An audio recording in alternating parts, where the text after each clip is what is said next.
নমস্কার বন্ধুরা, এই মুহূর্তে রয়েছে রাজ্যের সমস্ত কৃষকদের জন্য বিরাট বড় সুখবর। আপনি যদি একজন কৃষক হয়ে থাকেন এবং পশ্চিমবঙ্গ সরকারের কৃষক বন্ধু প্রকল্পের প্রথম কিস্তির টাকার জন্য অপেক্ষা করে আছেন, তাহলে এই মুহূর্তে রয়েছে আপনার জন্য দুর্দান্ত সুসংবাদ। পশ্চিমবঙ্গ সরকারের কৃষক বন্ধু প্রকল্প হলো কৃষকদের কাছে এক স্বপ্নের প্রকল্প। আর এই কৃষক বন্ধু প্রকল্পের প্রথম কিস্তি টাকা কবে থেকে দেওয়া হবে, এই বিষয়ে কিন্তু আজকে সঠিক আপডেট পাওয়া গেল। তো বন্ধুরা, সমস্ত কিছুই বলবো আজকের এই ভিডিওটির মাধ্যমে। যে সমস্ত কৃষক বন্ধুরা আমার চ্যানেল নতুন দেখছেন, অবশ্যই বলবো চ্যানেলটিকে এক্ষুনি সাবস্ক্রাইব করে নিতে, কারণ আমার এই চ্যানেলের মাধ্যমে কৃষকদের জন্য প্রতিনিয়ত নতুন নতুন আপডেট জানানো হয়ে থাকে। টাকা দেওয়ার পাশাপাশি কৃষকদের জন্য রয়েছে আরও বেশ কয়েকটি নতুন আপডেট। তো বন্ধুরা, সমস্ত কিছুই বলা হয়েছে আজকের এই ভিডিওটির মাধ্যমে। তাই বন্ধুরা, ভিডিওটি একটু স্কিপ না করে সম্পূর্ণ দেখুন, তাহলে জানতে পারবেন অনেক কিছু আপডেট। চলুন বন্ধুরা, এবার দেখে নেওয়া যাক কী বলা হয়েছে আজকের এই প্রতিবেদনে। রাজ্যের কৃষকদের বিরাট সুখবর। রাজ্যের মুখ্যমন্ত্রী পদে আসার পর থেকেই রাজ্যবাসীদের জন্য যে সমস্ত প্রকল্প চালু করেছেন, তাদের মধ্যে কৃষকদের জন্য কৃষক বন্ধু প্রকল্প হলো স্বপ্নের প্রকল্প। পশ্চিমবঙ্গ সরকার কৃষকদের সাহায্য করে এই কৃষক বন্ধু প্রকল্পের মাধ্যমে। প্রত্যেক বছর কৃষকদের ব্যাংক অ্যাকাউন্টে কিস্তির টাকা পাঠিয়ে দেয় সরকার। বাংলার কৃষকদের সারা বছর ধরে নানান প্রতিবন্ধকতার সম্মুখীন হতে হয়। এই কথা মাথায় রেখে সরকার কৃষকদের দিকে সাহায্যের হাত বাড়িয়ে দেয়। তাই এই কৃষক বন্ধু প্রকল্পের মাধ্যমে প্রত্যেক কৃষককে একটি নির্দিষ্ট পরিমাণ টাকা দেওয়া হয় রাজ্য সরকারের তরফ থেকে। যে সমস্ত কৃষকদের জমির পরিমাণ 1 একর বা তার বেশি রয়েছে, তাদের বছরে 2টি কিস্তি মিলিয়ে 10,000 টাকা, এবং যে সমস্ত কৃষকদের জমির পরিমাণ 1 একরের কম রয়েছে, তাদের বছরে 2টি কিস্তি মিলিয়ে সর্বনিম্ন 4,000 টাকা দেওয়া হয়ে থাকে। 2টি কিস্তির মধ্যে প্রথম কিস্তি হলো খরিফ মরশুম, যা টাকা দেওয়ার সময় হলো এপ্রিল মাস থেকে শুরু করে সেপ্টেম্বর মাসের মধ্যে, এবং দ্বিতীয় কিস্তি হলো রবি মরশুম, যা টাকা দেওয়ার সময় হলো অক্টোবর মাস থেকে শুরু করে পরের বছরের মার্চ মাস পর্যন্ত এই সময়ের মধ্যে। এছাড়াও এই প্রকল্পের অধীনে থাকা কৃষকদের 18 থেকে 60 বছর বয়সের মৃত্যু হলে তাহলে সেই কৃষকের পরিবারকে 2 লক্ষ টাকা অনুদান হিসাবে দেওয়া হয়ে থাকে। বিগত বছরগুলিতে দেখা যায় এই প্রকল্পের প্রথম কিস্তি টাকা জুন মাসে দেওয়া হয়েছিল, কিন্তু রাজ্যের ব্লক অফিস থেকে একটি আনুমানিক তারিখ জানা গেছে কৃষক বন্ধু প্রকল্পের টাকা আগামী এপ্রিল মাসের দ্বিতীয় সপ্তাহ থেকে দেওয়া শুরু হতে পারে বলেই মনে করা হচ্ছে। কিন্তু সরকারিভাবে কোনো ঘোষণা না হওয়া পর্যন্ত ফাইনাল তারিখ ঘোষণা করা হয়নি। নবান্নের ঘোষণা পেলেই টাকা দেওয়ার অফিসিয়ালি কাজ শুরু করা হবে বলে জানা যাচ্ছে সূত্র মারফত। তবে জানা যাচ্ছে পুরনো কৃষকদের টাকা আগে দেওয়া হবে, কারণ এডিএ আপলোডের থেকে সরাসরি অ্যাকাউন্ট ভ্যালিড চলে আসবে। আর নতুন কৃষকদের এডিএ আপলোডেড এর পরে ডিডিএ অ্যাপ্রুভ হওয়ার পরে তারপরে আসবে অ্যাকাউন্ট ভ্যালিড। নতুন কৃষক বলতে যারা সম্প্রতি দুয়ারে সরকার ক্যাম্পে গিয়ে অফলাইনের মাধ্যমে ফর্ম জমা করেছে, তাদের কথাই বলা হয়েছে। যারা অফলাইনের মাধ্যমে ফর্ম জমা করেছিলেন, তাদের ভেরিফিকেশনের কাজ চলছে। অনেকেরই স্ট্যাটাসের ঘরে কেবিআইডি নাম্বার চলে এসেছে। যাদের কেবিআইডি নাম্বার চলে এসেছে, তাদের মোবাইল নাম্বারে এসএমএস করা হচ্ছে। যাদের স্ট্যাটাসের ঘরে ডিলিট ফার্মা দেখাচ্ছে, তাদের কৃষি অফিসে বা ব্লক অফিসে যোগাযোগ করতে হবে। এই সমস্ত কারণে নতুন কৃষকদের টাকা আসতে একটু সময় লাগবে। যত দিন যাচ্ছে তত কৃষক বন্ধু প্রকল্পের কৃষকদের সংখ্যা বাড়ছে। বর্তমানে কৃষকদের সংখ্যা বেড়ে 1 কোটির উপরে ছাড়িয়েছে।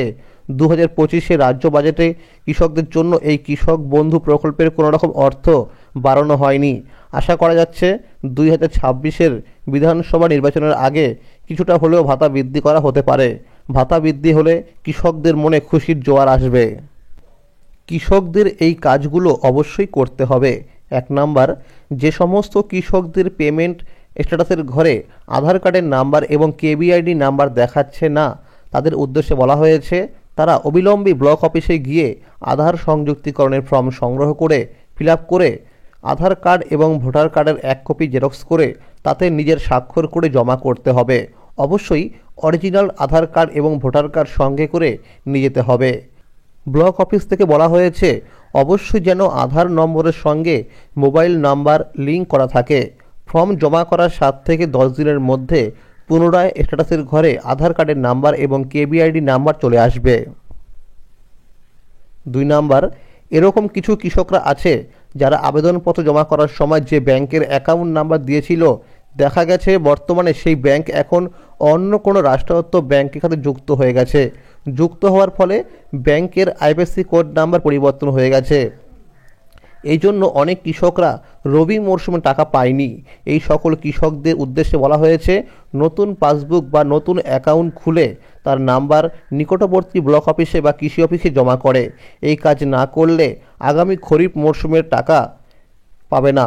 দেনা Bank, Vijaya Bank, Corporation Bank, Andhra Bank, Oriental Bank of Commerce, United Bank এবং এলাহাবাদ ব্যাংকগুলি অন্য রাষ্ট্রায়ত্ত ব্যাংকের সাথে যুক্ত হয়ে গেছে। 3 নাম্বার, বহুবার কৃষকদের ব্যাংক অ্যাকাউন্টের সাথে ইকেওয়াইসি বা আধার লিঙ্ক করতে অনুরোধ করা হলেও দেখা গেছে যারা ইকেওয়াইসি করেনি তারা টাকা পাওয়া থেকে বঞ্চিত হয়েছেন।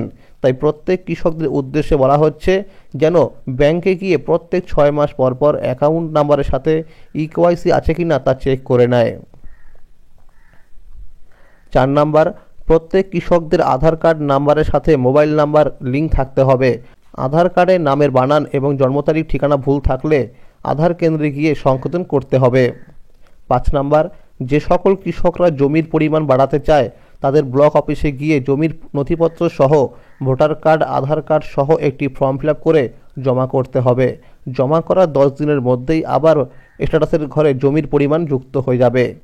তো বন্ধুরা, আপনারা কিন্তু অবশ্যই একবার ব্যাংকে গিয়ে চেক করে দেখে নেবেন যে আপনার ব্যাংকের অ্যাকাউন্ট নাম্বারের সাথে ইকেওয়াইসি বা আধার লিঙ্ক করা আছে কি না। যদি না থাকে তাহলে আপনি ব্যাংকে থেকে একটি ইকেওয়াইসি ফর্ম সংগ্রহ করবেন এবং সেটি ফিল আপ করে তার সাথে আধার কার্ডের জেরক্স এবং প্যান কার্ডের জেরক্স জমা করে দেবেন। জমা করার 24 ঘন্টার মধ্যে কিন্তু আপনার ব্যাংকের অ্যাকাউন্ট নাম্বারের সাথে ইকেওয়াইসি সম্পন্ন হয়ে যাবে। প্রাকৃতিক বিপর্যয়ের ক্ষতিপূরণ দিতে নতুন বীমা আনছে কেন্দ্র সরকার। নতুন বীমা আসতে চলেছে। প্রাকৃতিক বিপর্যয়ের জন্য যে ক্ষয়ক্ষতি হয় তার ক্ষতিপূরণ দেয় কেন্দ্র ও রাজ্য সরকার। কেন্দ্র সামগ্রিকভাবে রাজ্য সরকারকে দেয় বিপর্যয়জনিত ক্ষতিপূরণ। বিভিন্ন সময় অভিযোগ ওঠে ক্ষতিপূরণ বরাদ্দ হলেও প্রকৃত ক্ষতিগ্রস্তের কাছে সেই টাকা পৌঁছায় না। প্রত্যেক ক্ষতিগ্রস্ত পরিবার যাতে ক্ষতিপূরণ পায় সেটি নিশ্চিত করার জন্য প্রাকৃতিক বিপর্যয়জনিত বীমা নিয়ে আসার পরিকল্পনা করেছে কেন্দ্র। এই বীমা বাবদ যে প্রিমিয়াম দিতে হবে তার একাংশ সরকারিভাবে ভর্তুকি দেওয়ার কথা ভাবা হয়েছে। এই পরিকল্পনা রূপায়ণ করার জন্য committee on disaster risk reduction গঠিত হয়েছে। এই কমিটি এবং অর্থ মন্ত্রকের ডিপার্টমেন্ট অফ ফিনান্সিয়াল সার্ভিস বীমার রূপরেখা তৈরি করবে। বিভিন্ন সরকারি ও বেসরকারি বীমা সংস্থাকে বিষয়টি নিয়ে আলোচনার জন্য ডাকা হয়েছে। সাইক্লোন, বন্যা, ভূমিকম্প ইত্যাদি তো বটেই, এমনকি অতিরিক্ত গরমে ফসলে জ্বলে যাওয়া, প্রাণী সম্পদের প্রাণহানি, অতিরিক্ত ঠান্ডা কিংবা অকাল বৃষ্টি ও শিলাবৃষ্টির কারণে ফসল নষ্ট হয়ে লোকসানের হওয়াকেও এই বীমার অধীনে নিয়ে আসা হবে। ইতিমধ্যেই সংসদীয় স্থায়ী কমিটি এই লক্ষ্য বীমা চালু করা যায় কিনা তা খতিয়ে দেখতে সরকারকে সুপারিশ করেছে। বীমা সংস্থাগুলিকে বলা হচ্ছে এই প্রাকৃতিক বিপর্যয় বীমা যদি চালু করা হয় তাহলে বিপর্যয় তহবিল গঠন করতে হবে। বলা হবে সবথেকে দ্রুততার সঙ্গে বীমায় ক্ষতিপূরণ দিয়ে দিতে হবে। কোনো কারণেই দেরি করা চলবে না। রাজ্য সরকারগুলিকেও এই বীমা যুক্ত করতে চাইছে কেন্দ্র। এতে সকল শ্রেণীর মানুষরা ভীষণ উপকৃত হবে। তো বন্ধুরা, আজকের এই ছিল আপডেট। পরবর্তী আপডেট পাওয়ার জন্য অবশ্যই মনে করে চ্যানেলটিকে সাবস্ক্রাইব করে রাখবেন এবং সকলের কাছে শেয়ার করে দেবেন। যদি এই ভিডিওটি ভালো লাগে অবশ্যই লাইক করে দেবেন। ধন্যবাদ।